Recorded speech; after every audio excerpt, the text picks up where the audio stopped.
And welcome to Awkward Moment Diana, who's teleported us to a business officey place because I don't goddamn know. She wants to prove a point that humans are inferior. In my opinion, she's proving that she can be quite a handful. Oh god. I froze. What was going to happen? Were we going to be thrown out, get into trouble? I would never be allowed out again. This was a mild nightmare.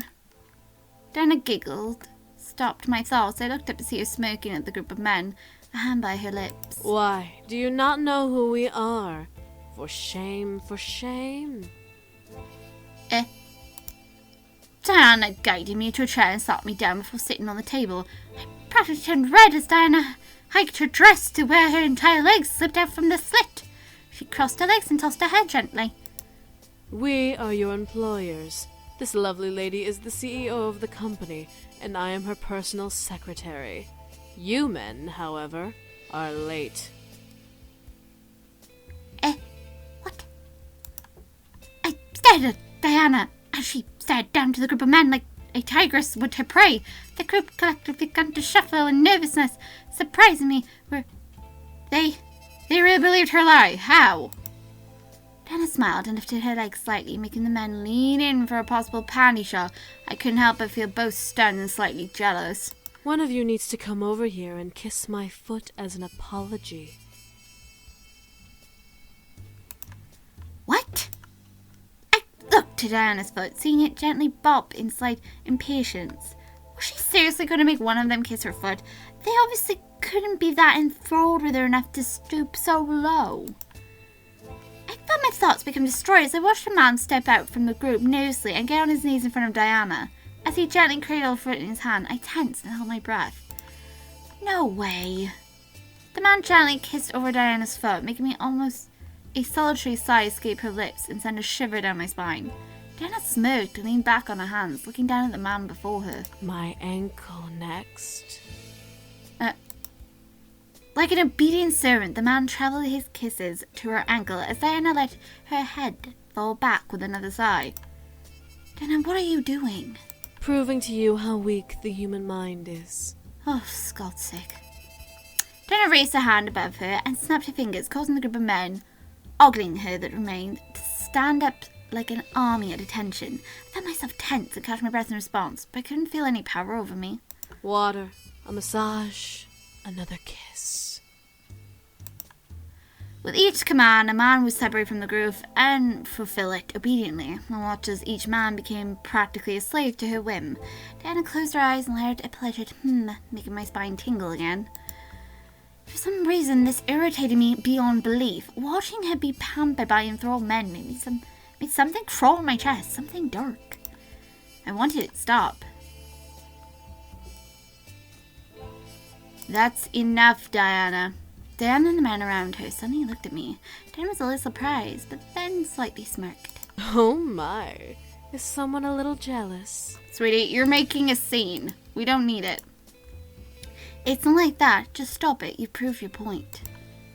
Diana chuckled, making me whine. Would she stop? She wasn't obedient like the boys, so who knew with her?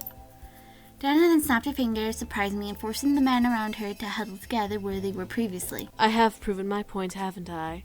Oh, well. I guess I got a little carried away. You think? Diana ran a finger over her lower lip and giggled at my face, though. What? You're adorable when you're jealous. Damn you. My face turned red instantly, and I covered my cheeks, scowling at Diana. She giggled again before snapping her fingers and making the room around us fade away into darkness. A breath later, we were back in my bedroom with both of us on my bed. Diana stretched her arms up and smiled at me. So, now do you understand the vulnerability of humanity? Yes, and I also understand that you like to make other people jealous. I grunted my teeth. Humans weren't as weak as she claimed. I couldn't believe it. Just because we were weak didn't mean that we couldn't know about those who were supposed to be more powerful than us. I glared at Diana. That justifies ignorance. How does that justifies ignorance? How does that justify ignorance? Ignorance is the only safety humans get to have. If humans were to know about us, do you know what kind of chaos would occur? For once I felt scared. Diana's eyes were cold as ice as she stared into my soul, practically giving me the frightening feeling of the future I questioned. There are already wars in the human world being fought amongst yourselves. Equality, dominance, power. The human world is practically the image of self-chaos. Innocent blood is spilled every day in your world. Doesn't matter the color or creed you carry. Can't casino. She's got a point there. You think blood is spilt now? There will be much more if humans knew about otherworldly creatures. Our existences can destroy beliefs and human logic. I felt the world around me go dark as I stared at Diana. Sounds of screams and battles raged around me, but I kept my eyes to the one person I could see. Was this an illusion? Was this a trick? I didn't feel like it. Religions would crumble and civil wars would clash. Paranoia would be a constant in every human mind. And soon armies will rise up, trying to defend humanity without true knowledge of who we are and what we can do. Vampires would be forced to retaliate and build armies of their own, and trust me, they're not as friendly as the vampires in your human fictional drabble. Devils would have a heyday and wreak havoc, finally finding a collective weakness in the human world to exploit.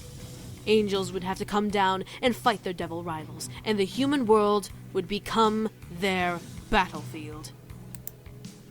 I could see the world Diana's described flashing before my eyes. I could see humans screaming and fighting each other, trying to figure out who is what, and being frightened with every blink.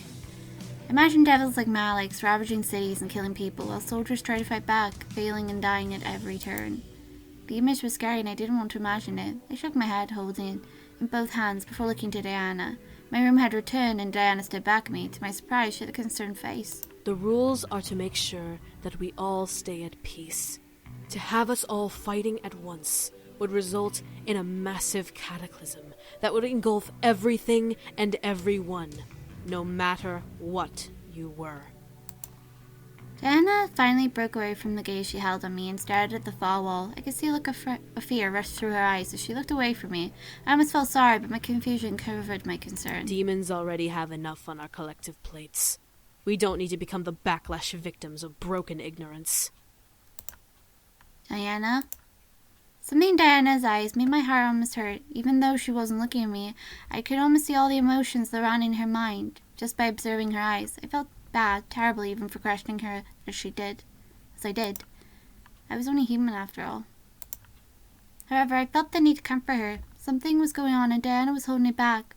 Whether or not I learned more by comforting her almost didn't matter. I felt myself gently scoot closer to Diana before laying a hand on hers.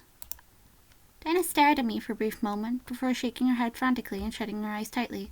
A soft sigh escapes her lips before she looked again at me with almost a new resolve. I'm fine. I was merely trying to prove my points. Your points? Really, sweetie? You ended up upsetting yourself. The day that became filled with Diana teaching me about magic. Even when the days ended, I needed to learn more. I began to crave it. I begged Diana to stay despite knowing our deal. Diana, despite promising to only stay a day, agreed to stay longer to tell me more. Soon days passed by, filled with lessons and examples of magic. Knowing that I would be missed at school, Diana quickly took care of making sure I wasn't missed. Using a simple spell, she called it, she created an illusion of me to go in my place. It was real to humans and acted like me, but it was like a ghost to the demons. I kind of wish I would remember that spell. She told me of vampires, creatures that looked like humans, who had an inner hierarchy. There were 4 types of vampires, but all of them were under oath by the rule of the rules not to hunt humans. It was strange that it felt like a fictional novel, but Diana promised that vampires were not like the books.